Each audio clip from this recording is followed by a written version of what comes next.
এই পানি নিষ্কাশনের লাগে একমাত্র ব্যবস্থা হইল গিয়া কাশিমপুর পাম্প হাউস। শ্রমিকের অভাবে কিন্তু এই ধানগুলা সংগ্রহ করতে পারেন না। এই হাওরও যাতে পানি জমাট না বান্ধে লাগে যে খাল খনন যে একটা, এই খাল খননটা দ্রুত করার লাগে আমি অনুরোধ করব। এই খাল খননের একটা আবেদন আমি জমা দিছিলাম। আসসালামু আলাইকুম রহমতুল্লাহ। দর্শক কিতা করা সব আছেন বালা? আমি আলহামদুলিল্লাহ ভালো আছি। আর আমি এই মুহূর্তে আইছি রাজনগর উপজেলার মুন্সিবাজার ইউনিয়নের অধীনস্থ মেদিনীমহল গ্রাম।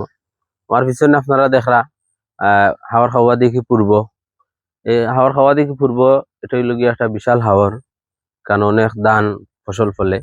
তো আমরা ইতিমধ্যে অনুভব করলাম অতিবৃষ্টির কারণে এই হাওরও 2 থেকে 2.5 ফুট পানি হয়ে গেছে। তো এই যে পানি হয়েছে, পানির কারণে মানুষের ধান কিন্তু কাটতে পারেন না, প্লাস আনতে পারেন না। হাওরে এই পর্যন্ত ধান 3 বাটের 2 বাট আইছে এবং 1 বাট রয়েছে।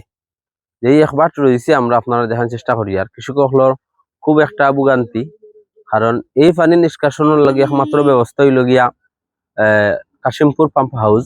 এই কাশিমপুর পাম্প হাউসের যে সেচ ব্যবস্থা আছে, এটা যদি একটু সব মেশিন যেটা 8টা পাইপ আছে, 8টা পাইপ যদি চালু করে রাখা হয়, তাহলে এই পানি এত সময় থাকার কথা নাই। আমরা অনুমান করে কইরাম যদি 8টা পাইপ চালু থাকে তাইলে ধন্যবাদ তারারে। আর যদি চালু না থাকে আমি উদারত আহ্বান জানাইমু প্রশাসন রে, যাতে এই 8টা পাইপ চালু করিয়া এই হাওরের মানুষের ভোগান্তি দূর করার লাগে হইলেও এই পানিগুলা সেচ দেওয়া দরকার। আমরা ইতিমধ্যে দেখি আর হাওর খাওয়া দেখি পশ্চিম যেখানে আমরা এই রাজনগরের এরিয়ার ভিত্তে পড়ছে, ইগালাত কিন্তু পানি নাই এখনো, জমিন কিন্তু শুকনা রয়েছে সবানি।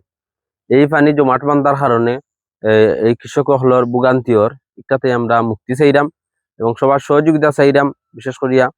আর আরেকটা বিষয় গুরুত্বপূর্ণ হইল গিয়া শ্রমিক হলর কারণে কিন্তু এই ধানগুলা ইনো রয়েছে, আর না হয়তো এতদিন থাকলো না। অনেক ধানগুলা কিন্তু একবারে লাল হইয়া ফাঁকছে, ফাঁকার কারণে মানুষে কিন্তু মানুষের অভাবে, শ্রমিকের অভাবে কিন্তু এই ধানগুলা সংগ্রহ করতে পারেন না।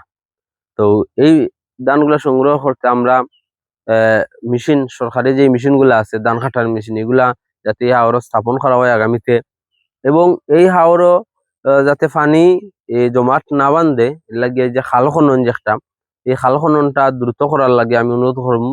বাংলাদেশ সরকারে যতটুকু জানছি যে খাল খননের একটা উদ্যোগ নিছেন, তার ধারাবাহিকতায় এই খাল খননের একটা আবেদন আমি জমা দিছিলাম যে এই হাওরের যতটা খাল খনন আছে সবটি, তো এই খাল খনন গুলা যাতে দ্রুত কার্যকর হয় আমি আহ্বান জানাইমু, এবং কৃষক হলোর কষ্ট যাতে লাঘব হয় এই চেষ্টা করার লাগে আমি অনুরোধ করবো।